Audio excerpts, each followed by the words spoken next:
Ted. So I made a mistake on the agenda that originally was posted only in the Zoom link. So the YouTube link is right. Obviously, anybody watching out there on YouTube would know that. But the Zoom link on the agenda was originally incorrect. We've taken 2 steps to rectify that, to make sure that anybody who wants to publicly comment can. One step is that our IT coordinator, George Lopez, has posted the link in the link to the Zoom on the chat room, and the agenda has also been updated so that if you were to go look at the agenda right now, the Zoom link is correct. Only if you had a previous version that you had maybe downloaded or something of that nature would you see the incorrect Zoom link. But again, the YouTube link is correct. And then just to remind everybody, there's 3 doors to get in to do public comment. There's a text way to get in. And so that number on the agenda is right. There is an email way to get in to do public comment. That email address is correct. It was just originally the Zoom link is incorrect, but that has now been rectified. George, did I miss anything on that? That sounds like the opening to Get Smart. It felt that way. I posted the link and a comment to say this link is to join the meeting to make a public comment. I can repost it again if you'd like. Sure, just to be on the safe side, that'd be great. And again, my apologies for the confusion. One day we won't have this problem. Maybe one day soon, thankfully. But thank you, Scott and George. Yes. Yeah, thank you. Thank you very much. Okay, so I think it's safe to say that we could go into the best part of the meeting is the Pledge of Allegiance. And we have a 5th grader from Soquel Elementary School. Is Miss Murphy here tonight to introduce our students? I am here. We're trying to get Itzy in. She has the old Zoom link. So Sasha Talavera is on here. She's texting her. I just emailed Itzy the correct one. So I'm hoping she hops on. But once she does, Scott got to meet her yesterday while he was touring our campus. Itzy is just one incredible kid. She's been with us, oh gosh, since I've been there, but I think earlier than that, so probably kindergarten, 1st grade. And Itzy has just grown so much. And one of the things I wanted to point out is as we do all of this hard work to get our kids social emotionally prepared and ready to leave us and move on into middle school, Itzy has taken that to heart and actually came to us and created her own mood meter the other day and is actually checking herself and wanting to know if she needs to shift that mood into a place that she wants to be. And there's my beautiful Itzy girl. So Itzy, it's all you. We're going to have you take it away. Okay, there you are, Itzy. I had to kind of move my screen here. So why don't you take it away and lead us in the Pledge of Allegiance for this evening.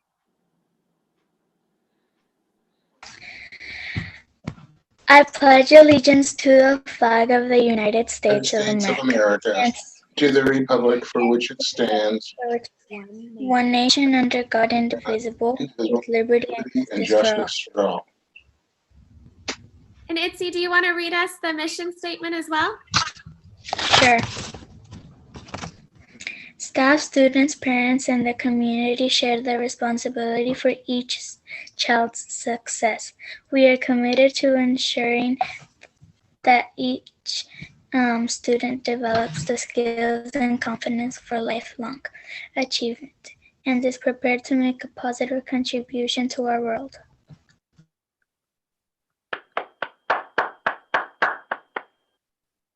Awesome, Itzy. Thank you. Let me see, make sure.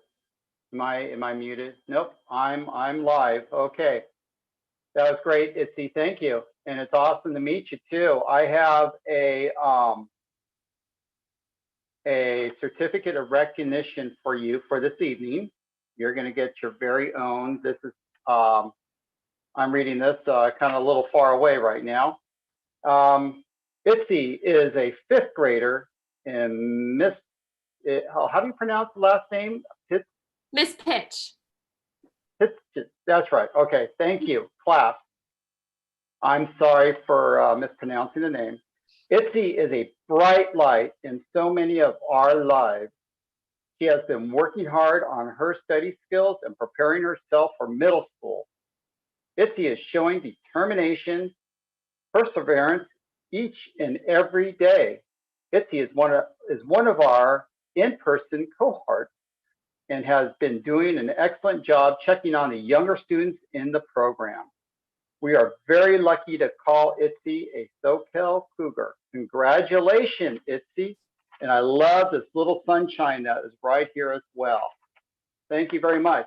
And it's really super super to meet you this evening. And it must be nice to be back at school. You're muted. The stage is Yeah, yours. it is. It's really fun to be back at school. Before you know it, you're going to be at middle school. You're looking forward to middle school? Yeah, a lot. Good, good. I think some of the other board members might have some questions to ask of you. Do we have any other I'll questions? go ahead. It's so nice to meet you. Ms. Murphy mentioned that you devised your own mood meter. Can you tell us a little bit more about that? Oh, yeah. I made my own mood meter and I taped it to my desk, just like for like how I'm feeling, like sad, angry, good. Yeah. That's great. I think we all could use one of those as well too. In fact, our little squares that come up in Zoom would be a mood color there. I think that's really cool, Itzy. That's really cool that you did that. And let's see, any other questions? Sure, I'll ask a question. Hi, Itzy, thank you so much for being here. It's really nice to meet you and we appreciate you being here. Something that I've been enjoying asking the students, because I think about it with my own family too, is we all know that there have been some real hard things in the last year, a lot of challenges with schools not having as much in-person services and not being able to do certain things, but it's also been an opportunity for some people to try something new, to learn something new. Is there anything new that you've had the time for in the last year? Any new hobbies, anything interesting that you've started since last year?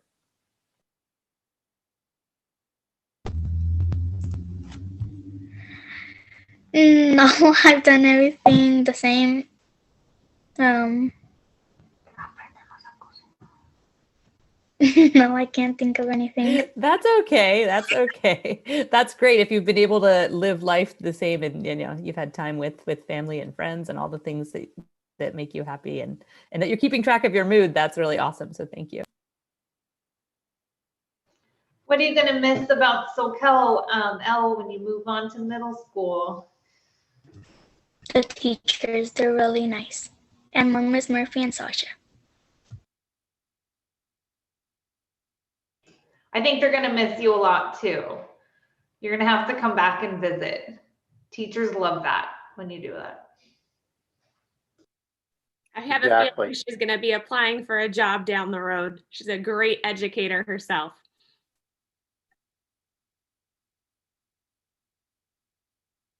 All right, Itzy.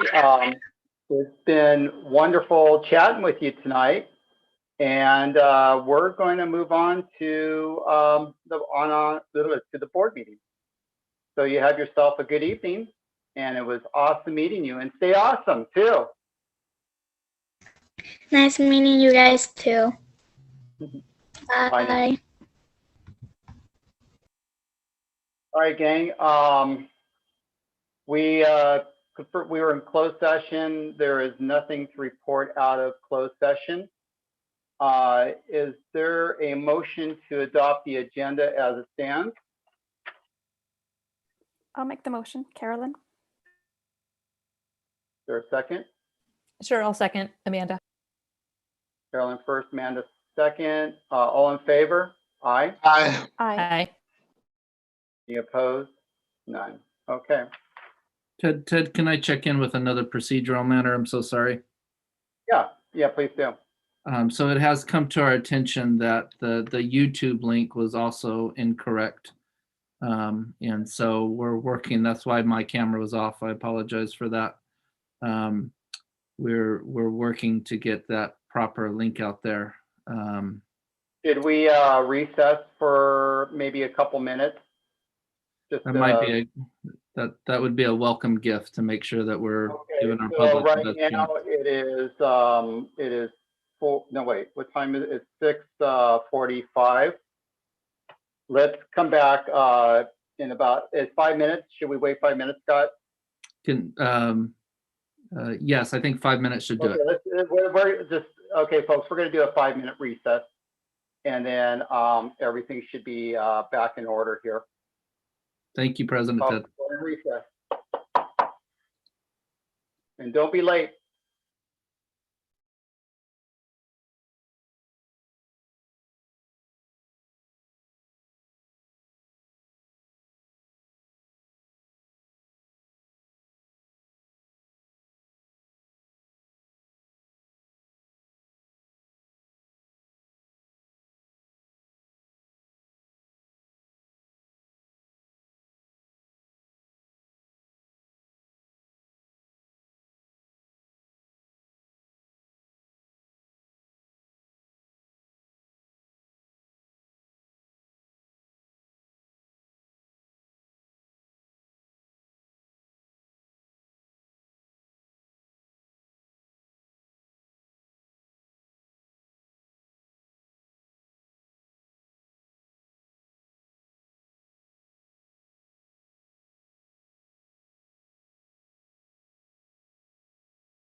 Yeah, safe to say that it's been 5 minutes.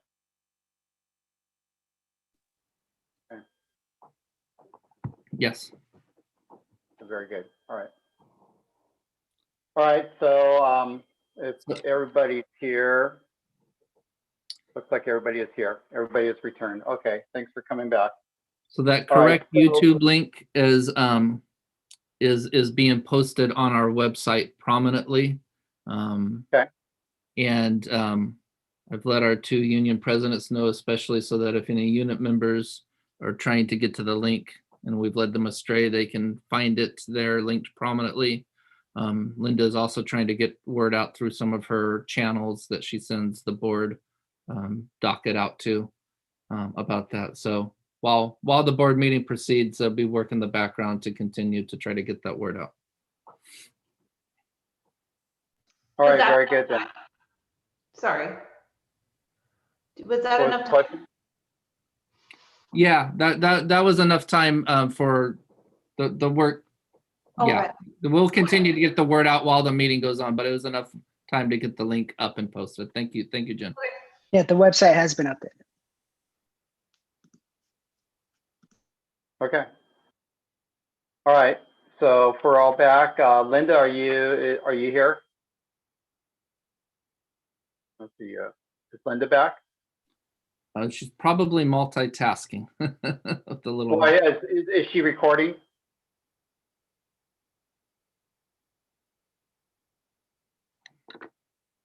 It looks like it's recording. Okay, very good. All right. I'm sorry, I thought you meant like notes recording. Yes, the meeting is recording. Yeah. Sorry. Okay. I'm okay. I don't see her picture on here. Okay, very good. So the consent agenda is the next order or next item. Is there a motion to approve the consent agenda as it stands? Jen, I'll make the motion. Is there a I'll second? Carolyn, a second. Okay, all in favor? Aye. Aye. Any opposed? None. All right. Okay, now on the public communications. Do we have any public communications? I do not have anything on text at this time. Nothing on email. No one on Zoom. Okay. If- Standing report. Ted? Let's start. Yes. Sorry, if any general public communications come in later in the meeting because of the changed links, is that something we would accept at any time, right? I will. Yeah. Yep. Okay, Thank you, Amanda. Thank you, Ted. All right. Standing reports. We'll start off with our assistant superintendent, Michelle. Good evening, everybody. I'll keep my report short and sweet this evening because most of what we've all been working on is a later item on the agenda that Superintendent Turnbull is going to update you guys all on. I can tell you we have been feverishly getting our sites ready and ordering and all the things that we've all been doing to get going. And I just want to really big thank you shout out to tech and everything they do. They're amazing. Our CNS team and Kathy, we've been working together on how for food distribution, and our small and mighty maintenance crew. We are down one maintenance employee right now who is out on surgery leave. And so Steve and Ken, our new maintenance technician, they've been working really hard on getting our facilities up and running. So I'm just so proud of all of our departments and all of our employees. And just as one small note, there are some updates on some legislation that's out there regarding additional funding for us and how that's going to impact us. I'm sure Scott will talk a little bit about that later. I'll give the board a more in-depth update on that at the next board meeting when I present the second interim and the impact on that for our multi-year projections. Thank you.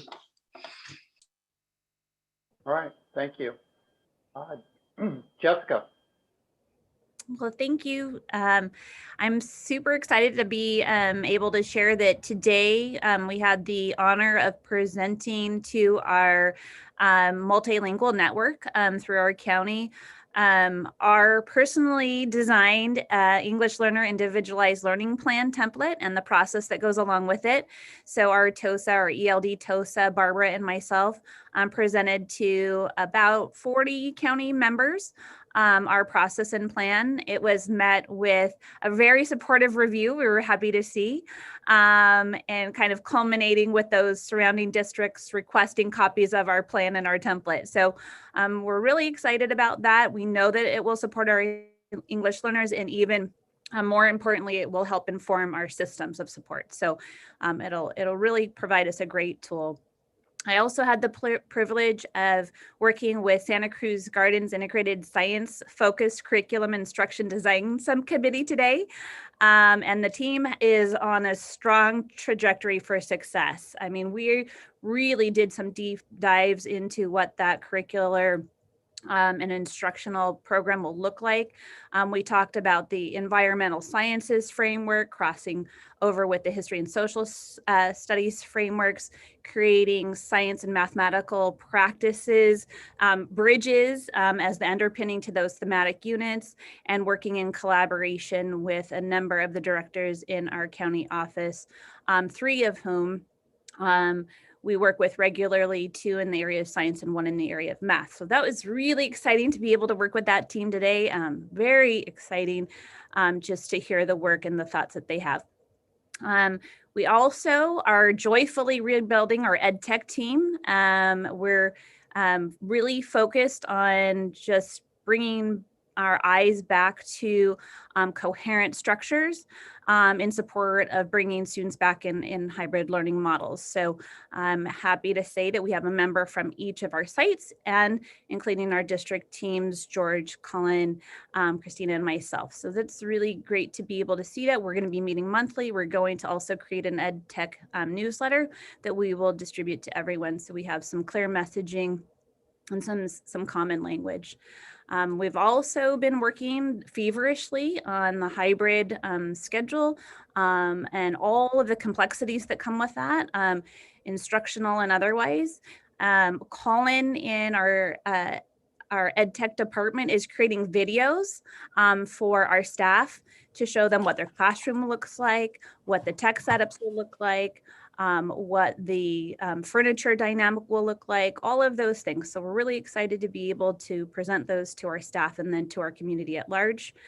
We're working with the racial justice task force with our ADCO team, and we were talking most recently this week about microaggressions and implicit bias. It was extremely thought-provoking.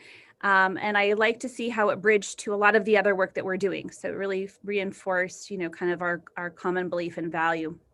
We're also working on our data migration from Illuminate to Infinite Campus for our student information systems. And we have a coordinated team of classified and certificated personnel that are gearing up for the process, specifically planning for all of the professional development that will be required to roll out the new SIS. And yes, of course, it's LCAP time, and we're gearing up for that as well. And we are starting with the beginning of writing our annual update, which will then launch into the 3-year plan process. So a lot of great work that's being done in ed services, but we are all busy. So it's a great time to be the right kind of busy. Thank you. Thank you. Scott? Thanks, Ted. So I just want to piggyback on a couple of items that Jessica mentioned. One, I'm just so proud, and thank you, Jessica and Barbara Hubner, if you happen to be watching, for that presentation to the Multilingual Network. I think that's a long time coming, that SoCal, with our just over 10% English learners, are not only participating in that multilingual network, but at times taking lead on it. So I think that's it's just really important for our ELD students, for our EL students, and for our overall mission to be a more equity-driven organization overall. So thank you for that. That's probably just some of the most important information that we have right now. And then on the science initiative at Santa Cruz Gardens, just so proud on how that team has taken the ball and run with it. So, it's kind of a vision that started to develop as we moved our transitional kindergarten program over to Santa Cruz Gardens, and really looking to make sure that we bolster enrollment at the school because it's just such an important school to the community there. And this is an additional step in building on that to give it a brand, so to speak. And this is a brand that, you know, really came from the staff's vision when we talked about what kind of unique program that we create there. And this is what they wanted. And so to start with that really broad vision and hand it off to Jessica and to the principal there, Chris Olemos, and watch them run with it with their staff and bring in partners with the county and other organizations has really been powerful to watch. So I just wanted to piggyback on those two items and say thank you to Jessica for her leadership on those items. Most of the items that I'll report on tonight will be covered, as Michelle said, under the COVID-19 discussion item. So if it seems a little brief after this, that's why. I would like to mention a few topics. One, the SEA administrative surveys came in. So we thank SEA for their continued work on that. In regards to the surveys, I'd just like to emphasize that I have a standing message in terms of how I view the ones about our principals and administrators. I won't read that whole statement for brevity's sake here tonight, but in essence, you know, it just says that I highly value them. I seek growth opportunities from them, from our administrators, but I don't factor them into the formal evaluation process. Would like to mention on the racial equity front, our administrative team met yesterday, as Jessica said, and continued our work with Nicole Anderson and Associates. Our racial justice task force meets this coming Tuesday, March 9th. And this governance team will be engaging in that same work 1 week from tonight on March 10th. So therefore, at our board meeting on March 17th, I'll plan to give the board an update, comprehensive update on all three groups. And then on the dual language front, we have a little bit of a pause right now. Our next meeting with the dual language immersion leadership team will be on March 25th as we continue to refine what that new program at Soquel Elementary will look like in the 22-23 school year. And for now, that's all for me. All right, thank you. Thank you.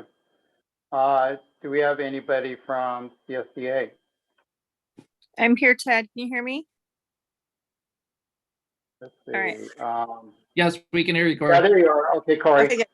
Sorry, I'm going to go no camera because I just got back from the gym. So sorry. Just lots going on behind the scenes, as you guys can imagine. All the sites getting ready to bring those little kiddos back. So just shout out to all my classified staff who is working hard and so many different capacities to make sure we can get everybody back safe. We too wrapped up our admin surveys, and I'll be meeting with my board, classified board, and then meeting with Scott to go over those results as well.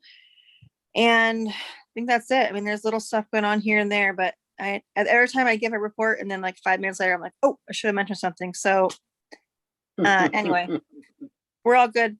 Thank you. Thank you very much. SDA, I see we have Gordon here. Hey, everybody. Hello. Hi, sorry for being late. I was one of those people that got trapped on the wrong link there, but we got that figured out. So thank you for that. Yeah, SEA met on Monday. As Scott mentioned, we just got done with the administrator surveys. And yeah, I would definitely echo that aspect of Scott's statement where the intention of these surveys is to be constructive. It's to lead to further dialogue, right? We don't see them as a referendum or anything of that sort, and we certainly want to do them in a way that's respectful always. And so I sent them to individual administrators on Monday just to give them a chance to look them over, kind of process them, because I would imagine it is difficult to read unfiltered criticism about yourself, and so just want to acknowledge that aspect of it, certainly. We on Monday, we also discussed at length hybrid reopening plans. As you'd imagine, as we're moving closer to hybrid reopening, teachers have, lots of issues are starting to come up as we're getting really into the weeds and planning, particularly issues that came up around elementary reopening were just the amount of time for synchronous teaching, live streaming, how it works for the students who are at home versus students in person, and kind of how the structures of those days are going to go.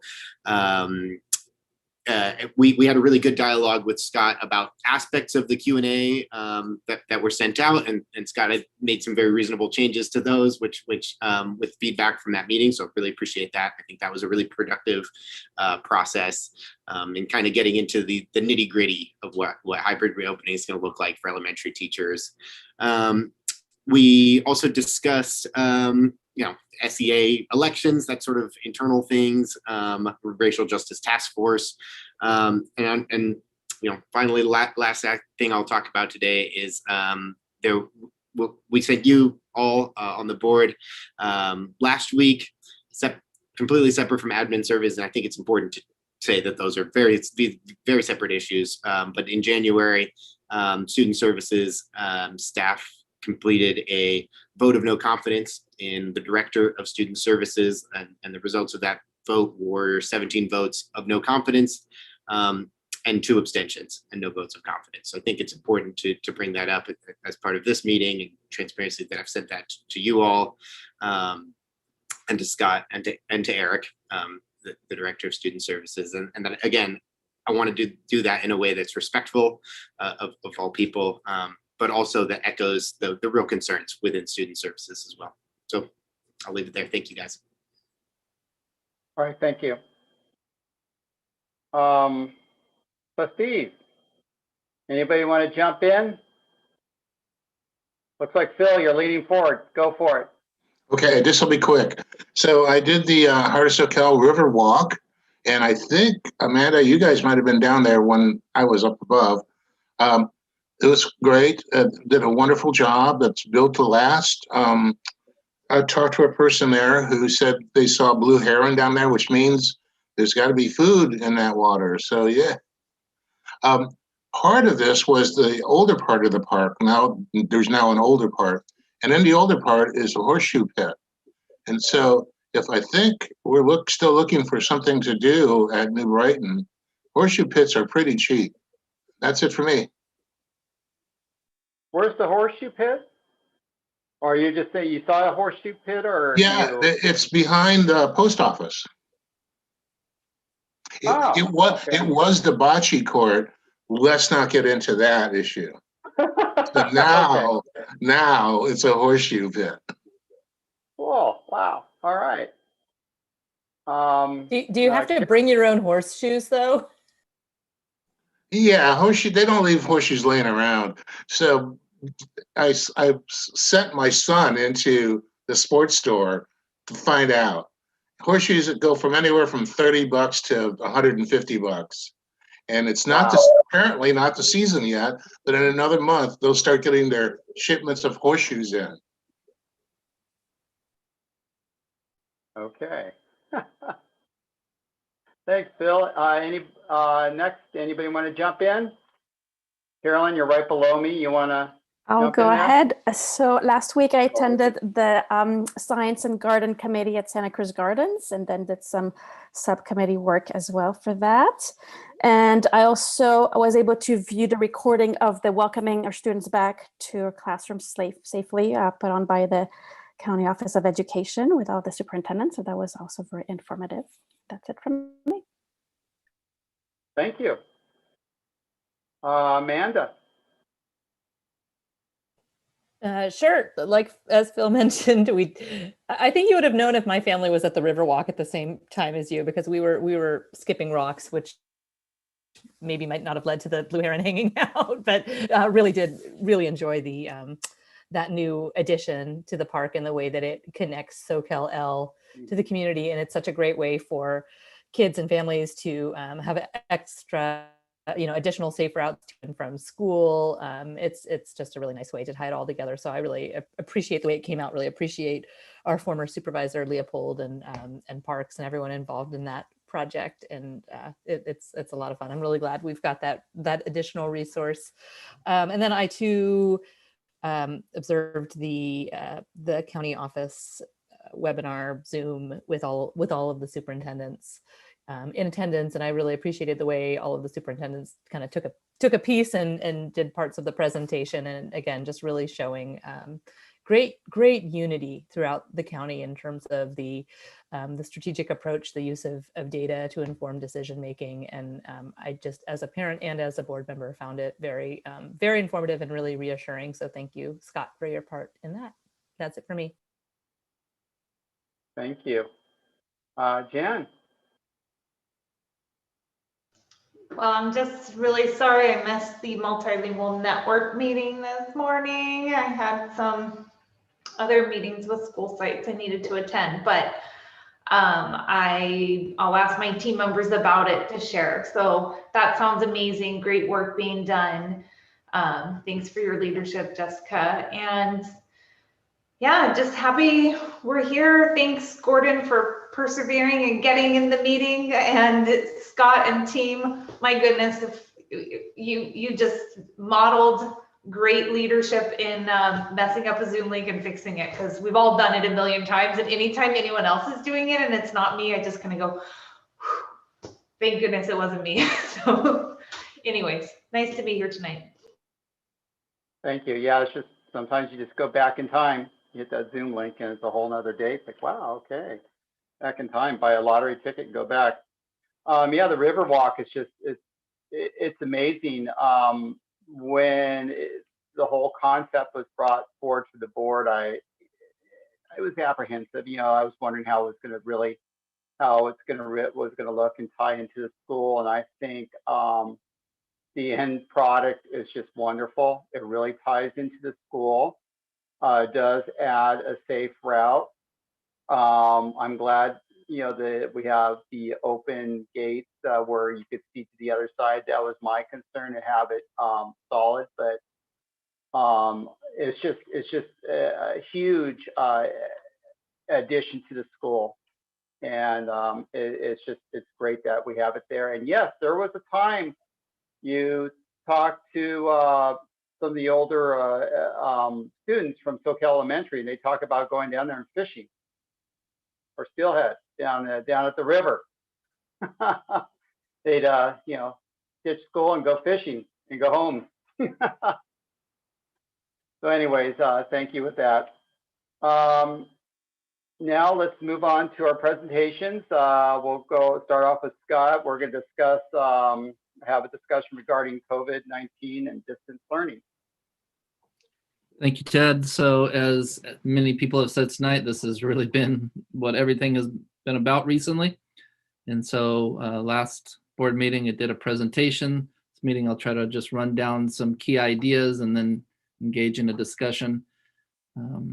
I do want to just say up front that I invite, you know, after I run through some information here, I invite Michelle and Jessica to weigh in, because this is, although it's my item, this has certainly not been anything that I alone have taken on, because everything on the instructional side, especially those schedules, which, you know, there's many challenges in this whole hybrid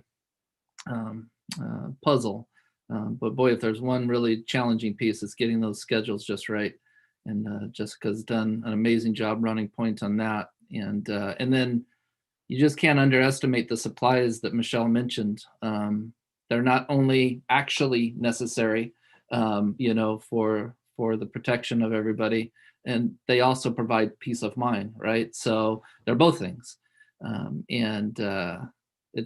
I just am really proud to be in a district where the lines of communication are so fluid and so open, because it is not uncommon for a principal to pick up the phone and call Michelle and or Pam and say, this is what we're thinking, and are these available, and how fast could we order them? And there's not a lot of layers, I guess is what I'm saying. And that's the kind of organization that I like to be a part of. So Michelle and Jessica, I invite you, after I run through some things, if you would like to add on, please, you're more than welcome to do that. Well, I'll start with this, in that the case rates are down, and the case rate is down and the vaccines are up. So I always like to start with those two things recently, because those are the two most hard and fast points of information that are driving us towards a hybrid implementation. As you probably know, yesterday, Tuesday, as it is weekly now, our case rate was shown to drop below 7 to 6.5. Yes, And while that in and of itself is the zone that the case rate, the adjusted case rate, needs to be in, there are other indicators that would be necessary in order to put us into the red tier on the blueprint for a safer economy. And so if I remember right, it was the health equity index, or maybe it was the health equity quartile. It was around equity, that indicator needed to be 1/10 of a point lower in order to fully qualify our county for the red. So we are that close. It's certainly, although things can change, we all know that with COVID-19, it certainly seems reasonable to say we are on pace for this coming Tuesday to go into the red tier. So that is great news and allows us to move forward not only with our elementary, which was on pace already because of the fact that elementaries were really kind of given the green light, even in purple with a low enough case rate, lower than 25, which obviously we've been much lower than, this allows us to continue to kind of build for that middle school opening as well, which I'll get to. So case rates, yay. Vaccines, I have some numbers for you. And I'm just going to say up front that it's been mentioned about the town hall, the County Office of Education town hall. And I know I've said it before. I just want to say I just am so humbled and grateful from our County Office of Education and their leader, Dr. Ferris Sabah, and the work they've done to prioritize educators. And it's, that word proactive just comes to mind, because if as a county we would have sat back as an educational community and waited for the vaccines to come to us, we would not be in this spot right now of having so many of our staff vaccinated.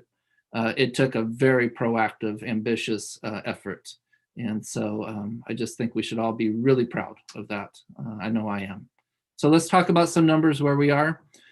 In our little district here, we're starting with, when we look at the number of folks vaccinated, let's start with the grand total that we were aiming for. That was 218 employees.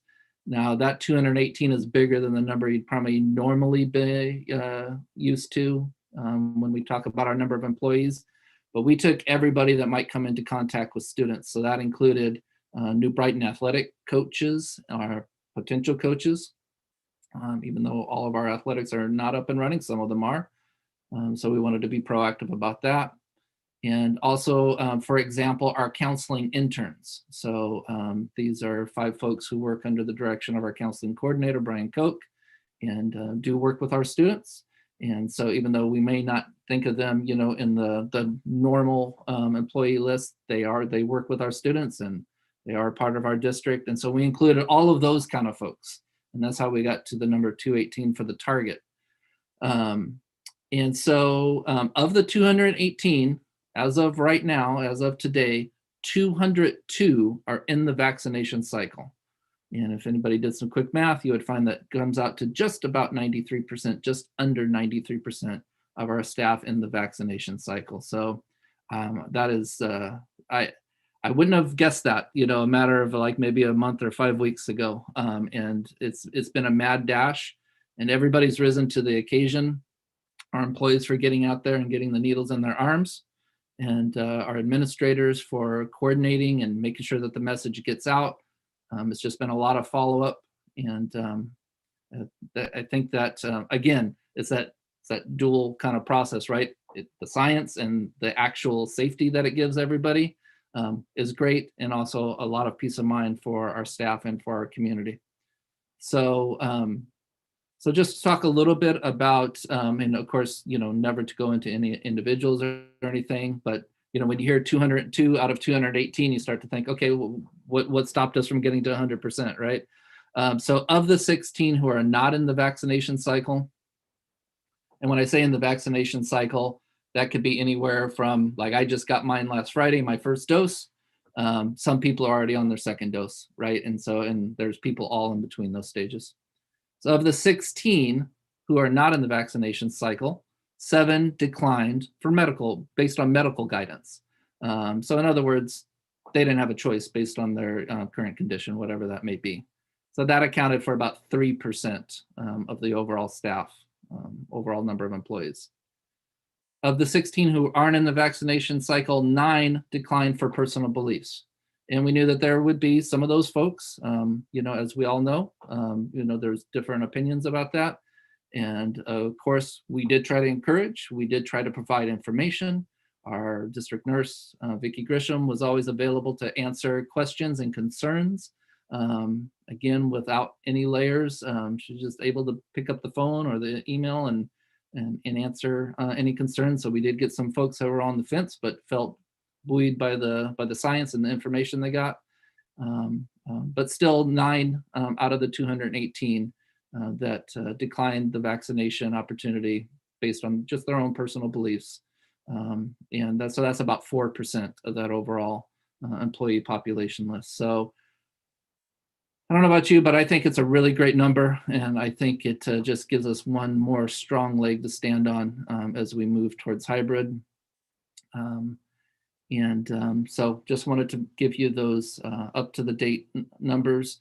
We do have a few vaccines still going on tomorrow and Friday, and we will we'll continue that vaccination cycle and make sure we've really kind of taken the approach of leave no stone unturned. And there's probably a few folks out there that may be tired of me pestering them saying, are you sure you don't want it? You declined it this time. Things could change in the last 2 weeks. Just we have this other opportunity.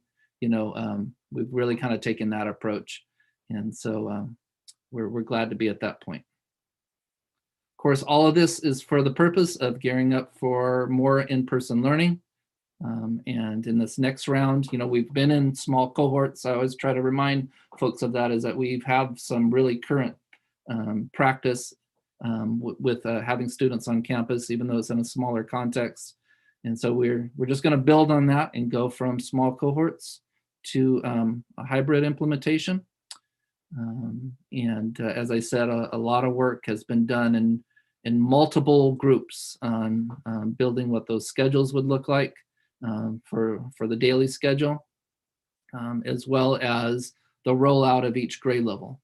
So as you probably know, our big day is March 15th, big day, and that's when we actually first bring back a full grade level into a hybrid program.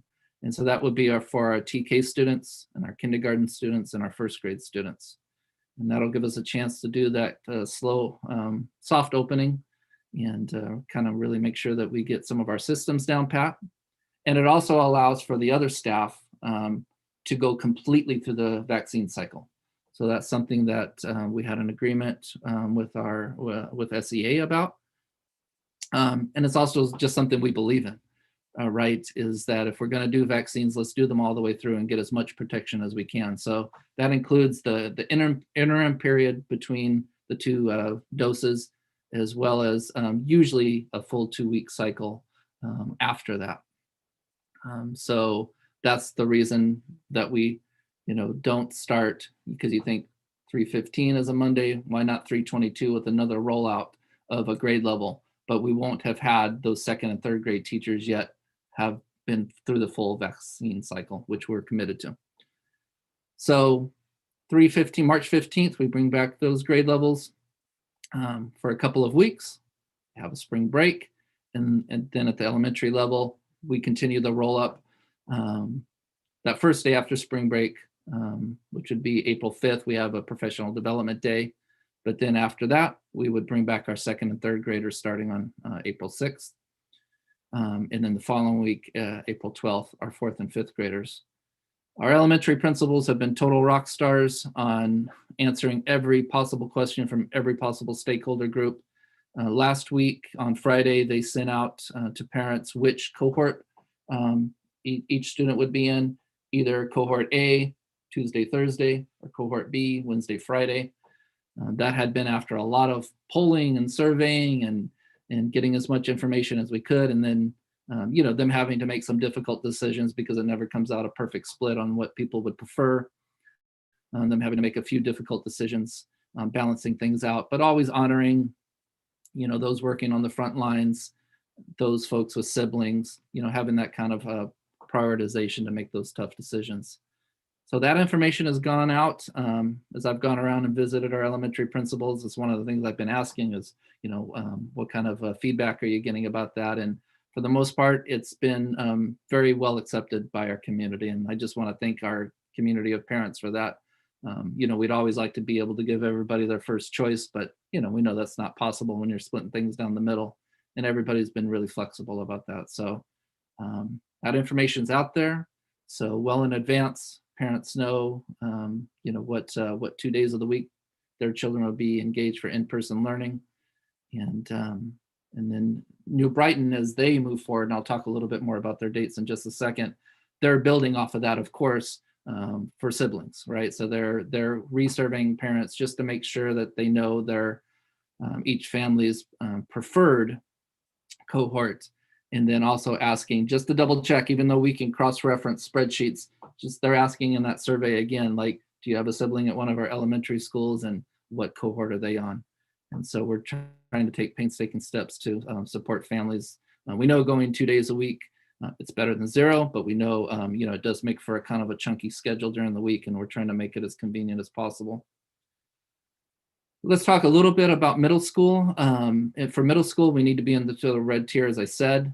Certainly looks like everything is pointing in that direction. And so what Mr. Broadhurst, the principal, has done with that is to reach out to parents with as much certainty as possible. Obviously, we're not in the red right now, so we can't say it with 100% certainty, but anybody can read the tea leaves, and it certainly seems like we're heading in that direction. And so he has put out the probable start dates for their grade levels there. And that would be right after spring break again, starting with that soft opening concept, the week of April 6th with sixth graders, letting these middle school students who have never actually been on campus for learning. They may have been on campus for other events, but not for a day of instruction. So letting them have a week to learn the lay of the land, and also for the staff to work on all of their procedures, and then bringing back the following week, 7th and 8th graders, that would be the week of April 12th, so that way, those students who at least have been in middle school, for some period of time, know a little bit more of the inner workings, will come back in the larger group. As you probably know, the state legislature came to agreement around the terms of SB 86, which is really, designed to re-emphasize that Safe Schools for All plan that the governor had put forth towards the end of the 2020 year, and brought together some working, some parameters around reopening schools. And there's a lot there, of course. A main takeaway, in my opinion, is that almost everything we're doing, if not everything, fortunately lines up with what those parameters are. Like, for example, our start dates. So Michelle had mentioned, that there are fiscal incentives to be started for schools to be up and running by certain dates. And for elementary schools, April 1st is one of the dates, and we have looked into this through some of the different organizations, because you say April 6th is not April 1st, right? But the common sense approach that anybody would have, saying, well, April 1st is not actually a day on our school calendar. It's a spring break day. So will that count against us? Fortunately, common sense prevails, and no, it will not count against us, so that us starting our second graders, which that April 1st date, forgive me for what I said before, that April 1st date is tied to kindergarten through second. So that's to get full funding, a district would have to have their kindergarten through second grade up and running by April 1st. But our April 6th start date for second grade does put us in position to get that full funding, because April 6th is the first student day of our calendar after spring break. So we're on point for all of that. The rest of our dates line up, and fortunately.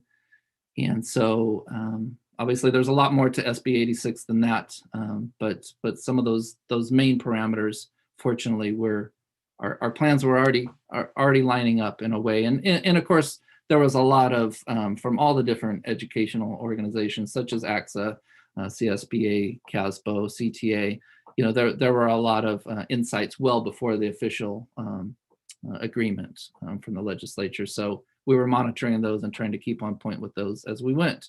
And, when you think about that kindergarten and first start date again, tie it back to vaccines, and that those earliest rounds of vaccines were able, to be able to start with our youngest children's teachers, so that we can get those programs up and running soon. That was, it all came together very nicely. It's been mentioned earlier tonight, but I want to mention again, the collaboration with our two unions, CSEA and SEA, have been invaluable. It's yes, it's a checks and balances, but it's more than that. It's a true collaboration, in my humble opinion. I think Gordon mentioned our meeting. Michelle and Jessica and I attend their meetings monthly after their regular meeting, and we had a document that was meant to provide some clarity to these very complex elementary hybrid schedules. And there was some real-time wordsmithing of those. And that doesn't seem like much, but I think, again, that it just speaks to the open lines of communication, and that we were able to not only make a better document, but maybe assuage some concerns from the teachers that were there. And so that same kind of approach has been taken with CSEA. Michelle and I attended their meeting last week, in the same kind of manner that we attend SEA meetings, and talked a little bit about where we are fiscally, both this year and next year, with the held harmless approach, but also talked about the out years and everything, and then of course talked about where we are with hybrid and fielded questions. So there's been no lapse in that, and they're both Gordon and Corey are great at reaching out to one of us and us the other way, and we plan to continue that and move forward together. Let's see, the COE town hall was mentioned. I think that was a great forum to talk about things in the larger context of all 40,000 students in the county. And I just can't say enough about those 10 superintendents and Dr. Sabah. I just, across education, I think just, we always said how much we value collaboration, and it's never been more necessary than now. And we've seen that at the superintendent's level, and how we lean on each other and generate best ideas from the group, and try to take ego out of the equation and just think about what's best for all students across the county. So I'm just very, very humbled to work with that group. They're an amazing group, and you can see that in our administrative groups here, and then of course all of our teachers and all of our staff. We wouldn't be getting through this without a lot of collaboration. So I've started just going out to each site to see I always start with one question to the principal, is like, what can we do to support you? Is there anything we're missing? And so, as Kristen mentioned, I went out to SoCal yesterday. Amazing work being done by everybody. Teachers getting their rooms ready while they're still distance teaching, of course, juggling a lot of balls. So we're really grateful for that. The custodial staff there just blew me away. This was really getting into the weeds a bit, but I think maybe it'll give just a little image of the type of work that's going on. They went into the sea container, which is the big storage unit, on Saturday, and just cleared everything out, the two custodians there, because with having to decrease, or spread out the furniture more in each classroom to get ready for hybrid, even though some things will have to be stored in classrooms, even though that's not super aesthetic. Some things need to be stored, and there just wasn't any storage room. So they went in, took everything out of the storage unit, repurposed some things, threw away some things, like cleaning your garage, right? And like tables that weren't going to be used anymore, took the legs off, so they stored neater, and just created a whole lot of room. And those little things like that pitch in and just make teachers feel better about what's going on, and make everybody feel better that it is truly an all hands on deck situation. While I was out there yesterday, I have to mention too that I was able to see the trail, the river walk, and Heart of SoCal, and man, just think about where that, you know, I look at the whole visual over there with the new building and that river walk, and it's so different than it was just a few years ago. So just so thankful for all the work that's gone into that. A lot of that under Michelle's leadership with the bond, of course, and she really did make a lot of connections with our county folks working on that project. So was out at Main Street today doing the same thing. Again, principals are doing everything from having, you know, stop signs on the ground outside of the bathroom, so students know you don't just barge into the bathroom like the old days. You know, you go, you stop, you make sure there's not more than 2 people in there, and then you go in. Social distancing, you know, of course, elementary, you can't just have the circles, right? So Kel, it's a cougar paw, and then 6 feet away another cougar paw. At Santa Cruz Gardens, it's a dolphin emblem, and 6 feet away another dolphin emblem. I don't know if they found a blue heron yet. That may be asking a lot at Main Street, but trying to make it as, you know, attractive and functional as possible, and blocking off stalls in the bathroom while teachers are spreading their desks apart. And I can tell you that is all happening from having made those site visits. And when the great thing is, as I ask principals, what more can the district do? What more do you need from us? It's usually just the answers like, everything we've needed, we've picked up the phone and got. And so we'll continue to try to do that and have those lines of communication open. And with that, I'll take a breath and see if either Jessica or Michelle want to add on anything to that.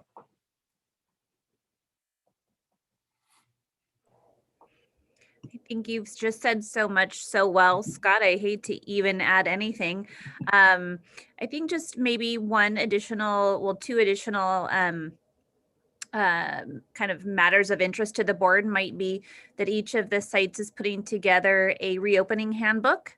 And that reopening handbook is intended to explain to families what to expect when students return to school. And those handbooks include everything from the schedule to social distancing, to mask wearing, to drop off and pick up.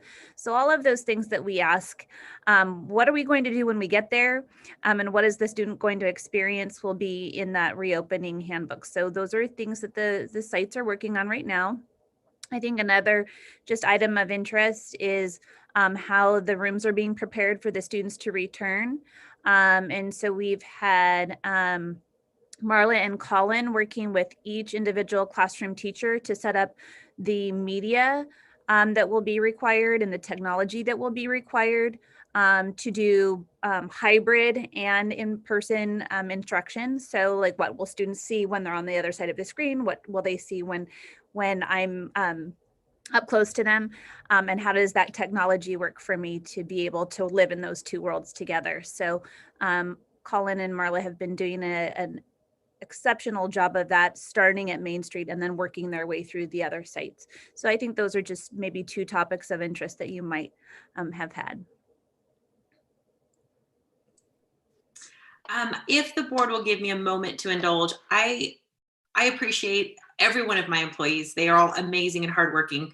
But as Scott mentioned, what we've been doing for purchasing, if you'll just take a moment, Pam is really the most amazing assistant, and I have had her running ragged. And in the last 3 weeks, I have made a list of all the items I've asked her to purchase. So if you wouldn't mind, I'd like to really read it, because I'm blown away now that I wrote this all down. So dry markers, clipboards, chalk, scissors, pen, pencils, crayons, markers, erasers, paper, pencil boxes, Velcro dots for the ground, pool noodles, signage, sandwich boards, hand sanitizer wall mounts, furniture, mask, basket bins, soccer balls, basketballs, carrying totes, TVs, whiteboards, dot cameras, wall mounts, traveling heating bags, plexiglass dividers, web cameras, paper towel dispensers, fanny packs, rolling carts, thermometers, hand pocket warmers, lumber, outdoor table, rolling podiums, laminators, rolling hand washing stations, disposable ice packs, and cubby bins. All the while when I become crabby bringing me Starbucks. So it blows me away how much Pam can order in such a short amount of time. And honestly, they come the next day. I don't know. She must know someone at Amazon because we literally do get them the next day. So as Scott said, we really are trying to work with all the staff and the principals in each school and their unique needs. And each teacher has these wonderful ideas of how their classroom wants to look. So we're just trying to work with them. And as to Scott said, I was texting the 3 principals last night at 8 o'clock at night talking about pool noodles. So, and the value of them and if they want them. And so, yeah, we are trying very hard to get them everything they need for reopening. So like I said, all of my staff is amazing, but I just can't say enough about Pam right now. I really have her running ragged to the point where she's running to Costco to get dividers, plexiglass dividers, because they're $20 off right now. So we're getting everything that we need. So I think from a facility standpoint, that's really our focus right now in business, is just getting everything we need to get. One of our biggest hurdles that we're working with is the Arctic weather in back east, because that is causing a little bit of a glitch on some of the bigger items that we're ordering that are coming in from out of state. So, but I've got her working on that too. So she'll work her magic. So that's kind of my little update. So thank you. Oh, also, if you guys, since last week, have not walked the trail, I encourage you to walk it again, because this week we finished redoing the track at SoCal. So they now have a track that doesn't have boulder size rocks for the kids. And it's beautiful and amazing on that backdrop to the back fence. Thank you. Thank you, Michelle and Jessica, for adding on to that. So I'll just before I open it up to the board, I'll just say, you know, we know teachers and school staff are working very intensely to get ready, and we're just trying to match their intensity to get ready for the big day. Yeah, thank you. Boy, a lot of items that Michelle that she named off would not have been available last year. And did you say a rolling hand washing station? Yes, we were demoing some of those, and yeah, the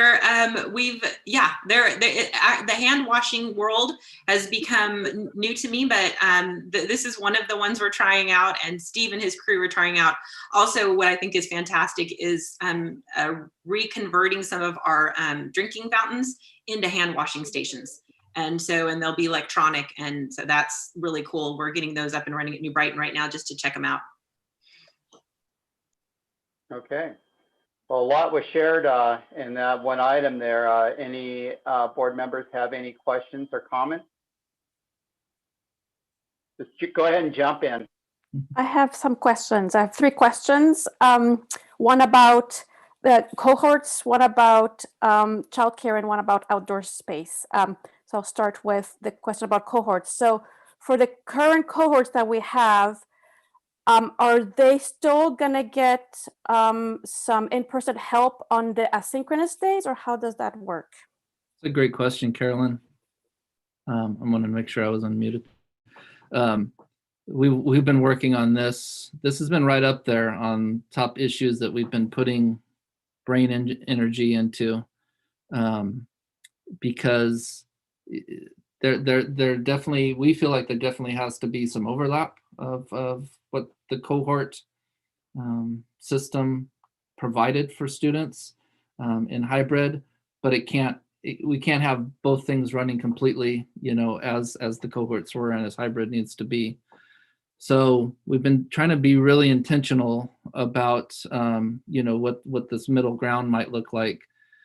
So I've been talking to principals a lot, as well as cabinet members.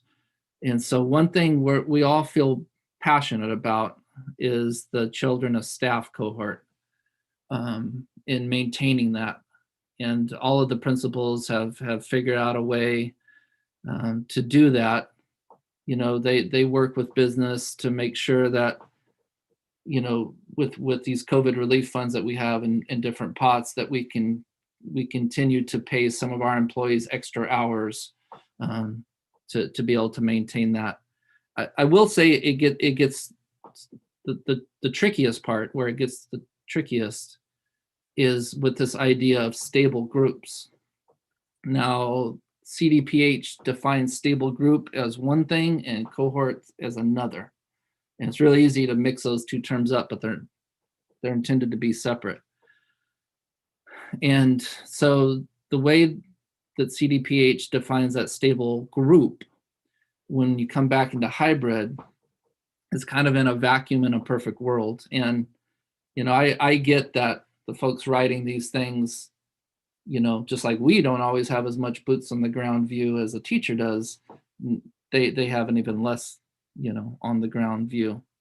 But I will say that that is one area, in my humble opinion, where there's a bit of a disconnect, because the way they write the stable groups is that, let's say there's a class of 20 kids, and 10 are going to be in cohort A for hybrid and 10 in cohort B.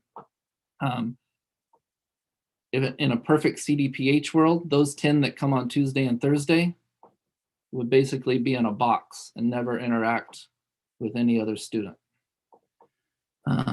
And so that would preclude doing any other cohorts. And that's guidance. And we've thought very in depth about that guidance. And we basically looked at it as a cost benefit analysis, or I guess you could say risk benefit analysis.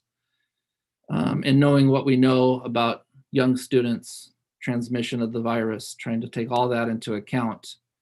It's a long way of saying, and I'm trying to give a window into the amount of thought that's gone on with this, is that we still believe in that children of staff cohort enough to maintain it, even though we know, we told ourselves we have to know this in advance. We can't be surprised by it. It broadens the web of contact tracing down the road, right? Because if there was an exposure, rather than those kids in that 10 box, one of them may have been in the children of staff cohort and intermingled with students from 6 or 7 other classes. So we know that going in. We've weighed it. We think it's worth it. As far as what we call the MTSS cohorts, right now, and this is fluid, as we try to figure everything out, but right now I believe that each school will be able to maintain one MTSS cohort. I was talking to Kristen at Soquel yesterday. Right now they have 3 of those. And so it becomes like a reprioritization of the already prioritized students who need the most support on those distance learning days. And so that's where I think we are right now with that. And it's an ongoing process, but we know we're asking staff a lot. We're asking them to teach in a hybrid environment, while many of them are trying to raise their own children who will only be in our schools if they attend our schools 2 days a week. And so we think it's an important enough thing to maintain, even with the increased contact tracing that it will require potentially. That was the first question. Can you give me the next question? Yes, the next question had to do with childcare, and do we still have those partnerships? Good question. I've been considering having another meeting of the childcare task force, although right now, in that mindset of like never have a meeting just to have a meeting, I don't know if there's a lot of input that can be weighed, because one of our partners, CKC, is not coming back in the rest of this school year. As you can imagine, it's complex for all of us, right? But to try to run, a business oriented model when students are only going to maybe be there 2 or 3 days a week, it didn't work out. And so, but Barbara Griffin, the director there, has been in regular contact and let us know that they won't be serving in the childcare capacity the rest of this school year. They're looking at what the next school year might look like, 21-22, and I think they'll not only be thinking about it from their perspective, but watching where the case rate goes, where the tiers go, and where districts like us and Santa Cruz City schools and other schools they serve end up. And so a TBD on 21-22 for CKC. Our partners from City of Capitola in the out of school time program have been very eager to continue providing services, and we've been letting them know our schedules, and both the daily and the startup schedules, and to allow them to wrap their heads around how best to serve our families. So we're in regular contact with their rec director, Nikki Bryant. And in fact, I talked to her today, and because we were trying to figure out how to use any slots that we had through the COE to make sure that their staff had an opportunity at vaccines. But Ferris and the COE already had that kind of covered through a partnership kind of set of vaccine slots. So, but again, I'm sharing that hopefully to give you the idea that, you know, the communications are ongoing to try to give them as much information so that they can, you know, provide the best opportunities to support our families. So when we get more details about what that will look like, I'll be sure to share that with the community. And so that's really our two main partners with childcare. Thanks. And my last question just had to do with use of outdoor space. Is there a particular plan to use the outdoors, or is it just up to every individual teacher on how they wish to use it? So I think two things. I'm going to just say a few words, and I think maybe Jessica will want to say a little bit about specifically the gardens and the ideas being talked about there with the outdoor space. I do think it'll be in a major way school-based in terms of who will be using some of the outdoor benches and tables at certain times. When I was at Main Street today, the principal was talking about being able to chalk off or somehow line off the field so that, you know, when students went out either for a learning activity or for recess, they kind of knew what part of the field to be on. And, you know, we chuckled because we know, you know, best laid plans, right? Like students aren't going to stay in a box, but we're still going to provide those, you know, those guide rails to try to keep students in their stable or as stable groups as possible. And yes, there'll be schedules so that there's not overlap if there's specific outdoor parts of the outdoor facilities that teachers want to rotate their students through. So that's I'll invite now Jessica to say anything about the work that's being done, the outdoor spaces at Santa Cruz Gardens. Sure. It's a really great time for Santa Cruz Gardens to be talking about outdoor learning spaces in coordination with their integrated science focus work. So what they're doing right now is planning for outdoor learning spaces to be zones. And they're planning on zones by grade and by class with some contributions from some local partners with like stumps and, you know, kind of some of those like more organic ways of marking zone spaces for kids to learn outside. So there's a lot of work that's being done with that specifically at Santa Cruz Gardens. At the other sites, there is more outdoor space seating that's been provided. The business services department has done a lot of acquisition of extra seating for outdoor learning.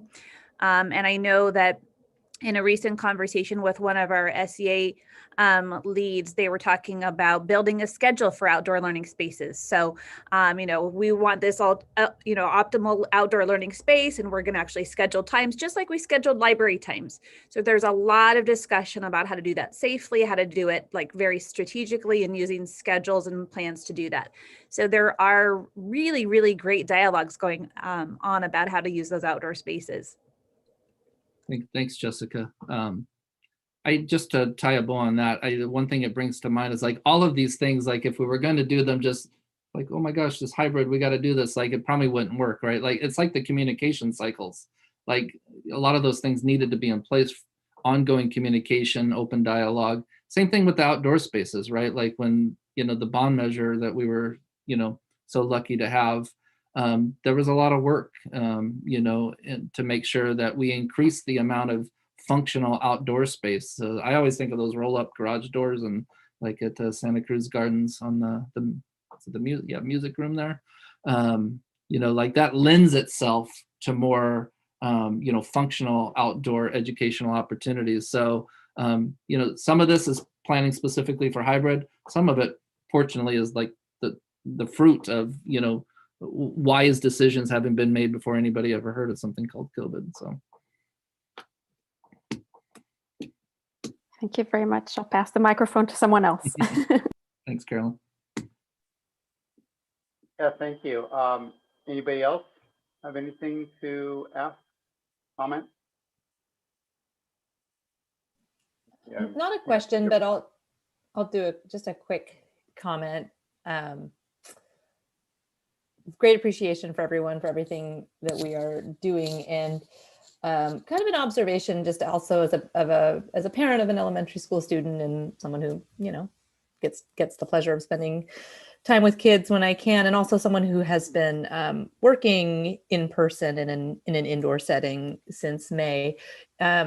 There's so much that goes along with the PPE and the plexiglass, the extra hand washing stations, and I could go on and on, the hand gel dispensers, the masks, this, and that these are all things that are really important for our physical health and safety. But I'm certainly noticing with some kids in my life that also it really lends itself to a feeling of like emotional safety, as well as a lot of kids have been home and have different levels of comfort and practice within their own families.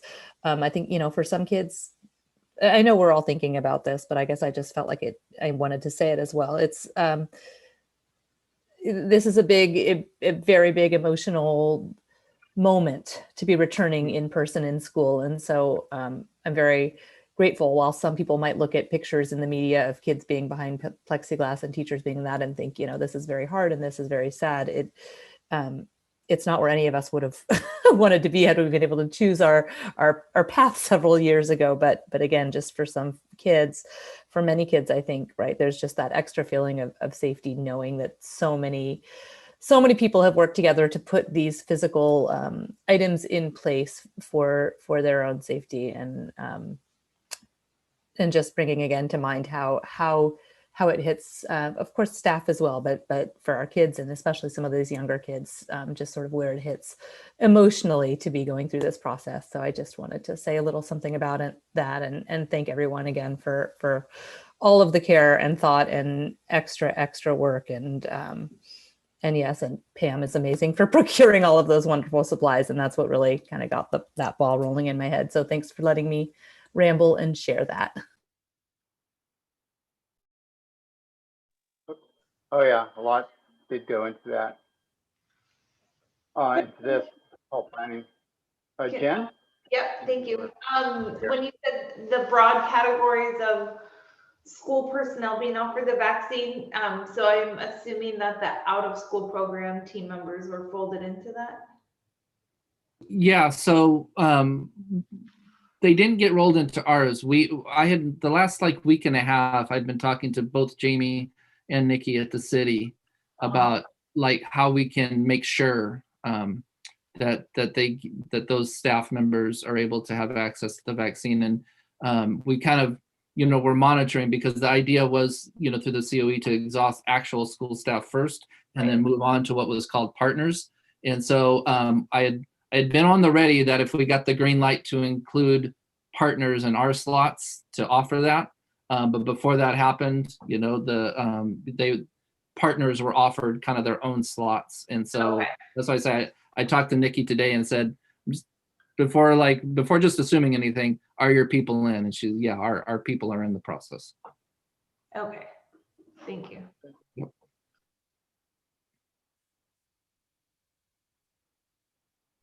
So I have a couple of questions and a comment. So a question is on the drop off and pickup process. So is public safety involved in that? Because I would expect that because every parent has to wait until the student has been assessed before they can leave, because they might have to take the student with them if they have a fever or something. So that means everyone will have to be in line to wait to drop off, get assessed, and move on. And for the pickup too. I know we're doing staggers. Okay, so that's one question. The other one has to do with cohorts. So it sounds to me like I could not visit a classroom because I would then be breaking into a cohort. But I could probably stand outside in the schoolyard and look from afar. That's what I'm thinking. And my comment had to do with what you were talking about, Amanda, and that is, I just read an article about touch. And so we're all different and we all have different degrees of tolerance or need for touch. And I would expect that there's going to be a lot of pent-up demand amongst our students, to some of those students, to want to hug a fellow student. And I don't know what you can do about that. So that's it for me. Ingress, egress, volunteers, and touch. All right, I'm going to try to hit all those points, Phil. Is public health involved? Not directly. I mean, I think public health has been involved in providing guidance and everything. We got this. We did it during summer school. We're doing it now in cohorts. I know it's not as much, but the systems of screening students and getting them in and out quickly, we'll learn a few things the first couple of days doing it. And our nurse, I'm just going to say it bias, but I trust our nurse Vicky as much as anybody when it comes to health issues, and she's always makes herself available, and I know that she'll be out at the different sites seeing how that's going and making any recommendations. She's made sure that we have I just forgot the name of the room we're not supposed to call the isolation room anymore, a much better name than that, so that if a student was sick they could go in there if they made it through the screening and into the school day. So we got those processes. As Jessica mentioned, the handbooks that are being developed at each site. We saw Soquel's, and there's a video embedded in the handbook just on ingress and egress. I think we'll have that, and we'll learn as we go. But we got good systems in place. And again, like you mentioned, only half the students. Staggered times when we bring back other grade levels, and one of the reasons for a soft opening to get those systems really solidly in place. Let's see, volunteers. Yeah, it's the thing that's one of the things that's most counterintuitive, as we go into hybrid, is we don't want volunteers, right? Like we even though we want them and we'd love to have them in other circumstances, we want to keep the number of humans interacting on campus to the essential. And so that's a weird place to be, given that the nature of education is a community-driven effort, but it's where we're at. And so yes, I plan to visit schools and so that I can learn and see what kind of improvements we need to make and what's going well. But yeah, it'll be from looking from the door and not getting within 6 feet. So but other than that, we'll expect volunteers on a very limited basis, if at all. And then touch, yeah. Will it be harder for middle schoolers to eat and not congregate, or will it be harder for the kindergarten students who have never been in school, to not touch? As you said, it's both going to be hard, and there'll be trial and error, but that's what we do. We teach, and this is not it's not the thing that we've had to teach before, but the teaching is still the same, right? It's providing a good model, reinforcing positive behavior, and gently correcting behavior that isn't correct. And that's what we'll do.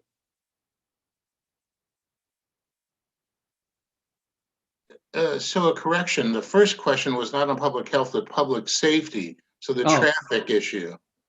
I'm sorry, I misunderstood that one. Yeah, so we will, both law enforcement agencies will, be aware of our start times and everything, and we'll proactively, encourage them, any supervision or tips that we can have in conjunction with them. We're open to, and we'll work with them. Thanks for clarifying that for me.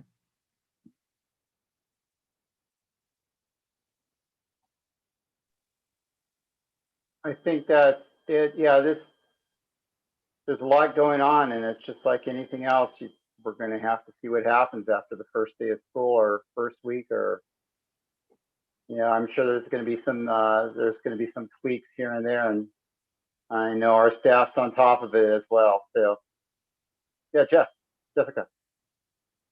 I just want to add to the comment before the last comment with regard to touch and teaching, students to how to interact when they return to school.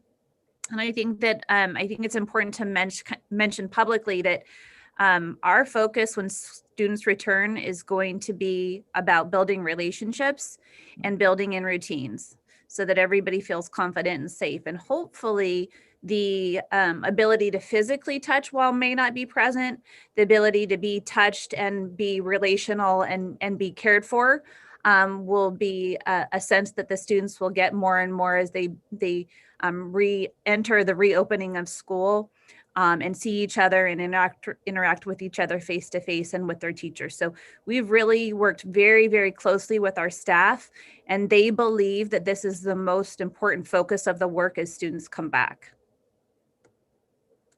Yeah, thanks for adding that on, Jessica. I think it kind of runs parallel with social emotional learning, and I was so glad that was a one of the topics we decided to discuss during the COE town hall, and that there were questions about because obviously that's something that our district has invested a lot in. So, these two ideas of like we can't just like everybody start school, that all of the routine building that great teachers do during those first months, usually in August or September, are going to have to be replicated now in these unique ways. And so, as a teacher, you learn go slow to go fast, build those routines well, and it'll all pay off so you can really teach down the road. And so, as Jessica said, that was a mindset that teachers reminded us of as we work with them on the schedules. And then really kind of tying back to what Amanda put on the table, there's so much good about coming back to school, but we also know that there's going to be a lot of social emotional concerns that we might not have seen in distance learning that we're going to become aware of as we bring students back on campus. And so our teachers are experts at building that into lessons and not having it be a separate thing. So all of that has to be accounted for and will be.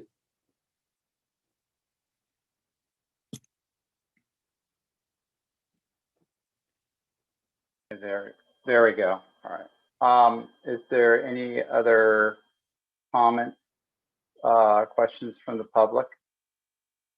I don't have anything on text. Nothing on email. No one on Zoom.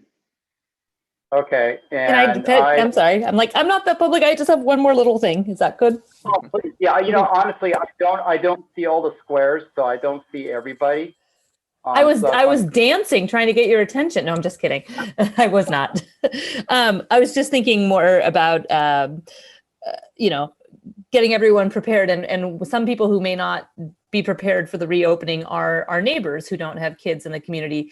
Will start dates be posted on marquees, maybe messages going out to next door. I mean, just again, I feel like there are neighbors in the communities who aren't used to kids biking, walking, scootering towards school, aren't necessarily, I think there are folks who are tending to maybe, take their dogs on campus during school hours, et cetera. Just kind of that friendly reminder to our neighbors.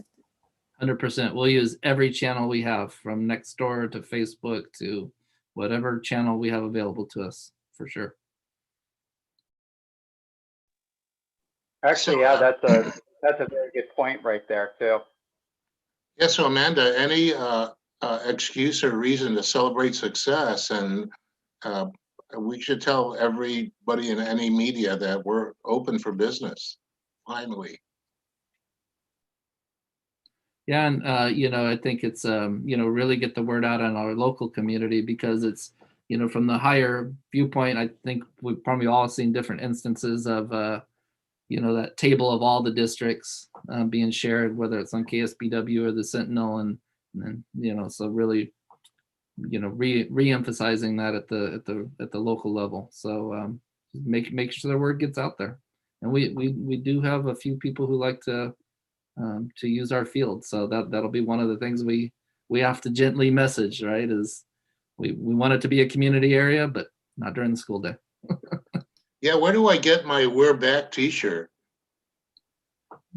We get to work on that. I think that sounds like a business services opportunity to me. Right. Okay. Wow, Scott, that was a lot, and a lot of great stuff. And again, we'll see how everything goes after all the kids are back in school, and how the parents do too. 93%. If you take one thing away, 93% vaccination. I think that is something we can all hang our hats on. Yep, yep.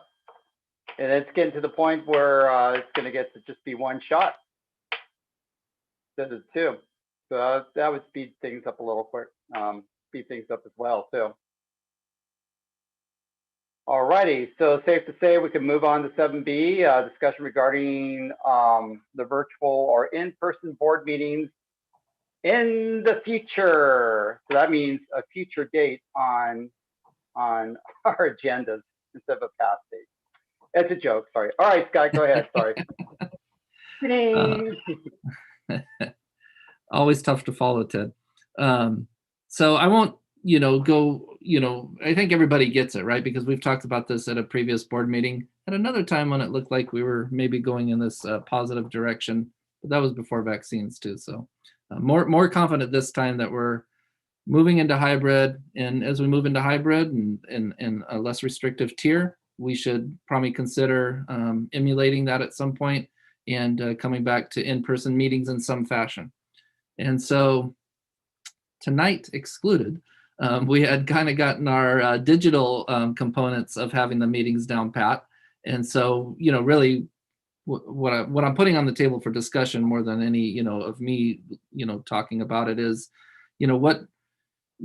how would the board like to come back? What parts of our digital presentation of board meetings that we've had to, put in, like with necessity being the mother of invention, and then realizing, hey, it's not, it's possible with, with a lot of support from our IT department and George, it's possible to get our board meetings broadcast without a lot of extra equipment or money. And so maybe we want to maintain some of that. But as we come back, to greater in-person opportunities, perhaps we want to, let's say, have a meeting at the New Brighton PAC where any member of the public wants to come, could be physically distanced easily. We could still encourage people to watch on YouTube if that meets their needs. So there's not a large gathering, but perhaps some people that feel passionate about a subject and want to come comment in person could be socially distanced, they're at the PAC. So, some amalgam of the old ways and the new ways is what I'm trying to get to get some ideas from the board on how they're feeling about it, and when is the other question, right? So I'll just put an idea on the table that we target the April board meeting, which, looking at my calendar, it would be April 21st.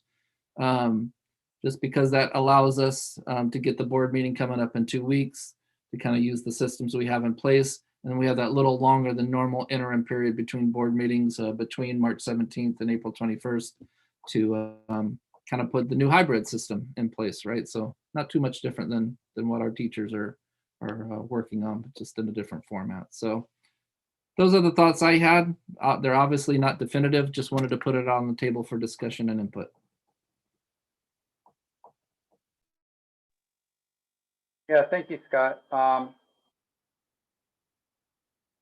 Yeah, there's a lot to think about this. I mean, if students are back in school, basically, I feel that the board should be back in person meeting, but as well as the students go, if somebody's not comfortable with having a meeting in person, we still have that option to be remotely. Nothing's really has not changed with the Brown Act, so we could have anybody who wishes to participate remotely. I strongly feel that we should continue with, I'll say, televising our meetings, and with that, even having the public the opportunity to participate. I think with this, what we've done for the last year has been a good. It's been a good learning tool that, I mean, we could do something virtually. We could be transparent. We could have people participate and watch us in a meeting where they don't have to come to the building. Sometimes parents don't have time, or they just want to see a topic discussed. And so I think that's great. Pack room, we could be spread out. Maybe if we could get some of those plexiglass dividers, and then Phil won't touch my stuff. And you know, and we could really spread out. I don't think we could really truly have a meeting in person and not allow the public. So the public would have the opportunity to attend the meeting. So yes, I think we should try to go for April 21st for in-person meeting. With that, anybody has anything to ask or say? I'll agree with all those recommendations of the April 21st start date to meeting in person. I just had one question about if we meet in the pack, how does that work for cleaning the pack prior to the next day for the students? That's a good question. In regular times, we've had meetings in the pack, and it just adds on that element of needing to do any disinfecting. But I'm confident we would have the staff to be able to pull that off. Thanks for being considerate of those staff. Also, if I could just add, Carolyn, with the backpack sprayers, at the ease of use of those, the day custodian first thing in the morning, it only takes about 10 minutes to do the entire pack to spray it down. So it goes really quick.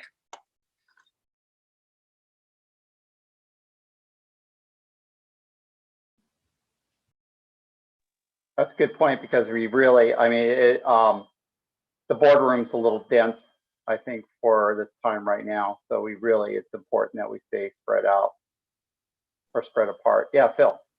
So I would suggest a hybrid approach, and you like that, huh, Scott?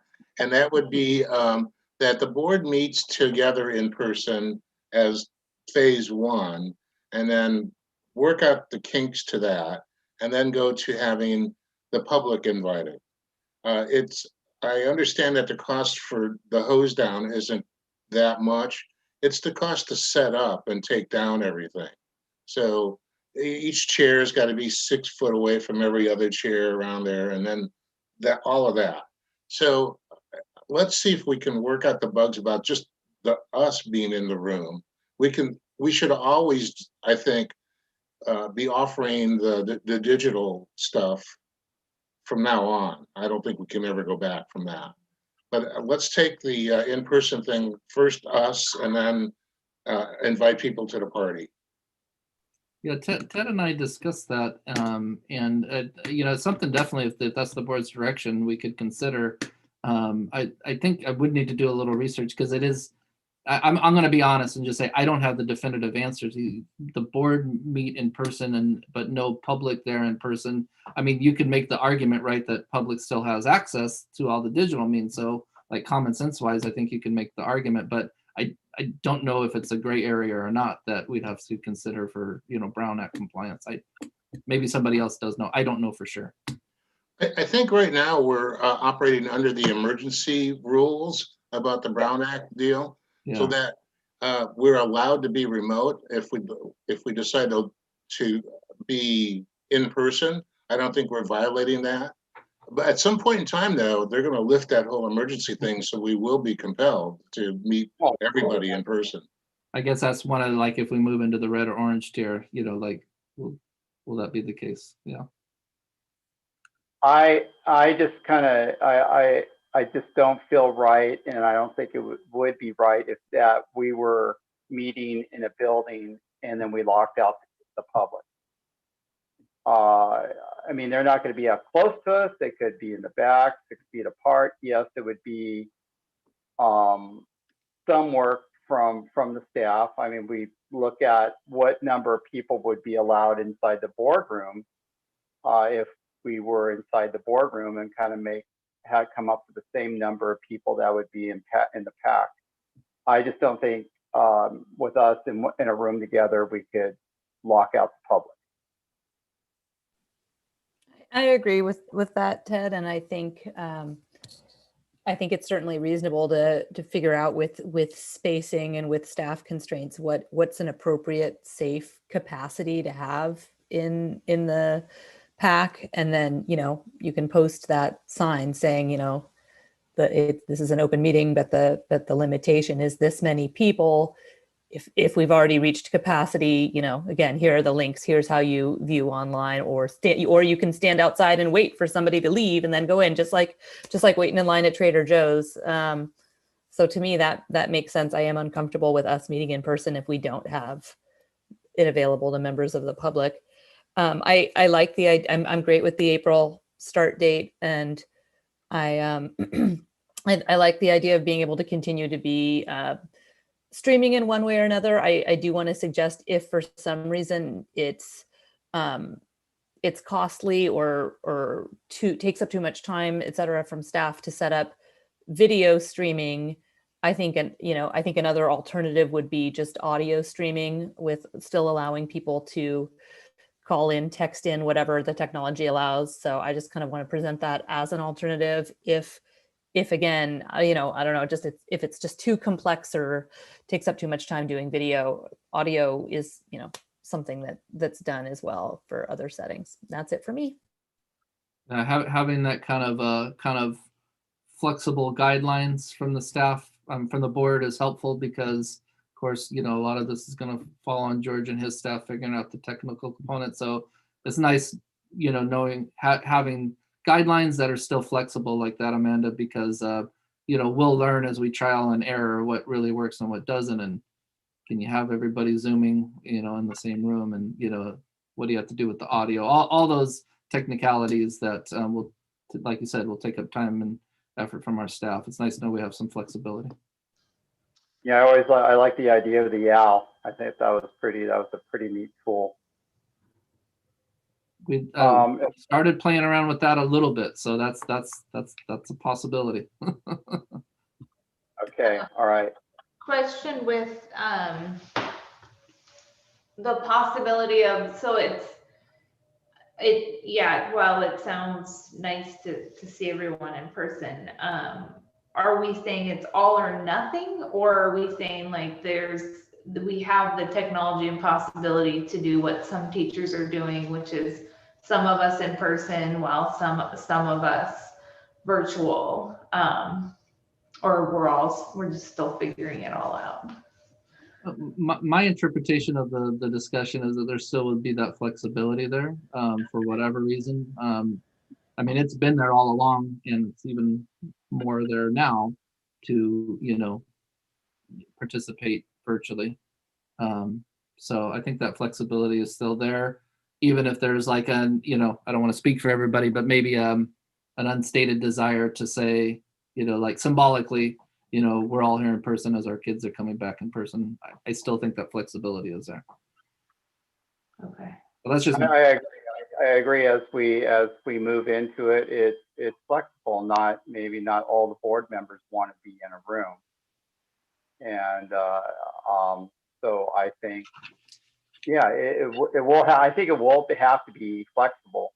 Yeah, or it's not even that. It's just the world has opened up some opportunities of the convenience factor, which is, wow, sometimes you need an adult in the house, and this has made it a lot easier to have take care of a family, whatever it is situation. It's not purely the safety part of it, which I realized was there before, just no one ever took it, like no one ever zoomed in before COVID hit.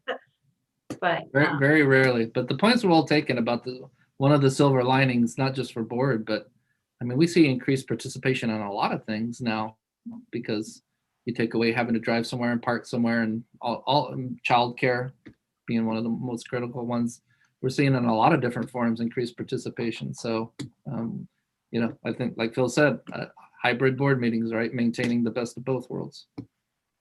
It'll be interesting to see when we go back to prior Brown Act, or how that might be changed, because I know for me, I never had the temptation to try to call in from home because you actually had to like post the location of where the board member was. So you'd actually be disclosing your address, or somebody I know at one point was on at a conference or something, had to like post their hotel location, you know, I mean, so that did not encourage it, but it's great that we have the option at least right now. And particularly, I know I would be taking it up if I felt like, I mean, I'm sure we all would, right? If you have any kind of symptoms, etc., like, great, I can still be at home if I've got a tickle in my throat or whatever. Yeah. Right. No, exactly. Right. And all that, I mean, again, April 21st, well, when it comes to it, then it will be an option of the be in-house meeting or virtual. Now, a question is that, let's say Scott and I are the only ones there who are, should we meet in person or should we continue virtually? I mean, would it be worth it just to have Scott and I in a room and everybody else at home? Kind of like when our first night, when the whole pandemic hit, it was just Scott and I in the boardroom and everybody else was at home. How do we want to look at that? Or it doesn't have to be me. It could be, you, Amanda, too. Can you hear me? Yeah, I heard you. I'll chime in. And so I know when we did that first board meeting, we were building the plane as we were flying it for sure there.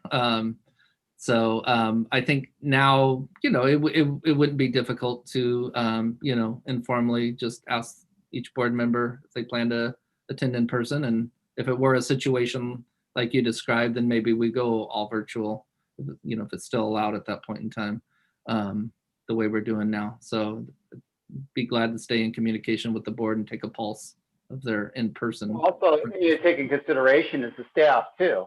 There's just a couple people in the pack room. Then it's the staff to set up and take down, and then staff coming in and Linda, reporting, and just we got to look at that as well too. Is it worth it, or until the Brown Act kicks in, or it doesn't have to be all or nothing. It should just be worth it for, the meetings are always worth it. However, for us to come in and then the staff time to come in as well too, just to be a couple of us. Well, I really appreciate all of you always being so considerate of our staff. But we're here to set things up right for the board. So that, this conversation has been a little microcosm, all right, of the whole hybrid system and what our teachers have had to consider, right, and the pros and cons and all the things you have to consider. So I think it's been a healthy discussion. But we're ready to set things up for the board on April 21st, and I get the sense that most of the board members would want to attend that in person. So I'd say if that's the direction of the board, we're full systems go. And we'll work on some of the technical components, and I'll update you on the Friday update about what that's looking like. So I think I'm getting a pretty good sense of where to go with this. So I have one more question, and that is, would it be possible for a discussion to include what the board would do if the meeting turned out to be unsafe? So would we have a process where we would adjourn and then come back another day, or what? So we have no control of how people are going to be, but we can maintain a safe place to meet. Yeah, so it's a really good question. I think I'm going to fall back on, some of the things Amanda had put out there about trying to put safeguards in place so that didn't happen, right? Maximum capacity, and again, just like our classroom, only this many people can fit in and still have 6 foot of social distancing. And then, having a system in place for somebody to, monitor the door. So does I try to think of a better word than door monitor, but having somebody monitor that. And then in terms of unsafe practices, I get just in my mind that's pretty parallel to, any other extreme circumstance pre-COVID, that if that were to exist, there's, we would take steps to make sure that, that things were safe up, hopefully not up to the point of having to call a recess, but you know, that's always in our wheelhouse. So I think between the safeguards proactively put in place and just you know, working with our public, we can be ready for that. Mm-hmm. That's something to think about. Yeah, and that's a good point too, because I'm sure there will be a topic or a public comment where many people may show up, and again, we could always require only a certain amount of people inside the building, and then having a line outside to come in too. And we'll just have to see as that comes too. But again, we'll see it as we get closer to April 21st. We'll really see what's going to happen. Sometimes it feels All like right. reinventing the whole system. All right. Anybody else have any questions or comments? If not, the only downside is that I won't be able to wear my superhero jammies and my fluffy bunny slippers. All right. Well, with that, I think we can move on to our action item right now. Let's consider adopting the resolution for district to borrow and treasury, and that would be Michelle. Good evening. This is a routine action item for the board I bring every year. Just as a side note, our cash flow is actually, despite our deferrals, very healthy with our property taxes coming in on schedule. So I will not have to bring to the board a trans for this year to bridge the gap between our April teeter and the June 30th ending. So between our cash borrowing from the County Office of Education and our cash borrowing from the County of Santa Cruz, we're in a good shape to not have to issue a trans. So I just wanted to mention that to the board. This borrowing resolution is for $5 million. It's the same as what we currently have in place. In past years, it's been $1 million, but with the deferrals in place, I'm going ahead and asking for the $5 million. We most likely won't need it. Generally, it is only about $1 million that has to bridge the gap between our December payroll and our April payroll as we wait for our tax teachers to come in. So this is just a routine item for the board to approve. All right. And also, if I could add, Ted, I will be there for you. I'll be in the pack. All right, there we go. You can always play basketball too, if it's only us, huh? Any questions or comments from the board? If not, okay. I don't see anybody unmuting, so I will assume that we can move on with this. Is there any questions or comments from the public? Nothing on email. Sorry, I flaked out there. Nothing on text. Nothing on Zoom. All right, very good. All right, so is there a motion to adopt the resolution for our district to borrow cash from the county treasury? I move. I second. Phil first, who's second? Jen. All right, there you go. Thank you. All right, so this is a resolution, so we have to do a roll call. Yes. Trustee Rodriguez, Aye. Trustee Jackson Miller, Aye. Trustee Izant Gonzalez, Aye. Trustee Friedman, Aye. Trustee Donnelly. Aye. Thank you. Okay, so that with that, before I go into correspondence, has there been anybody from the public who wanted to make a comment at the beginning of the meeting that didn't pertain to anything on the agenda, on any of the agenda items? I don't have anything on text. Nothing Okay. on email. No one on Zoom. Very good. Okay.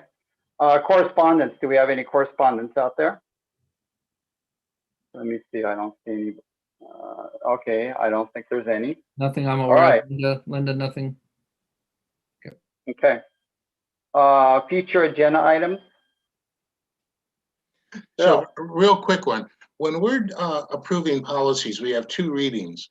So when we finish the first reading, can we ask amongst ourselves if the second reading can be on the consent agenda? That's going to be done. We already, Scott and I discussed that, and all second readings are going to be into the consent agenda. And you have the option of pulling it or even making a comment on it as a consent item as well. Can I just ask that? I might add that any of those that had like a lot of, rework in the first round probably not be on the consent agenda. Well, read think- the I think consent agenda. That wouldn't be a What's that? difficult distinction for staff to make, right? Like it's always very clear whether, there are minor changes on the first reading and, no real input versus ones that get a little more in depth and might need to come back as their own item. I don't think that'll be a difficult distinction for us to make. With the general rule of thumb being coming in, into consent unless they're more elaborate. And I just wanted to add, I appreciate now how when they're up for action at the second reading, the memo really clearly states the board discussed this and, we already had it in a prior meeting. I'd like to just make sure we continue that so that when they're on the consent agenda, if people are following along or reading ahead of time, they'll realize, first of all, there is an option to ask for, to discuss it as a member of the public when it's on consent, but that it was also previously considered, just so it's real clear that right, they're having discussion. That's it. Got it. Thank you for the quick response on my request. Well, we Great- could great discuss minds it think for alike another there. hour if you like, but I don't think, okay, I think we did that. Safe to say, is there a motion to adjourn the meeting? Oh yes, I will make that motion. I will Is there a second Carolyn. All in favor? Aye. Aye. All right. We'll see everybody March 17th, St. Patty's Day. All See you right. next week. Beware the Ides of March. Good night. Good night.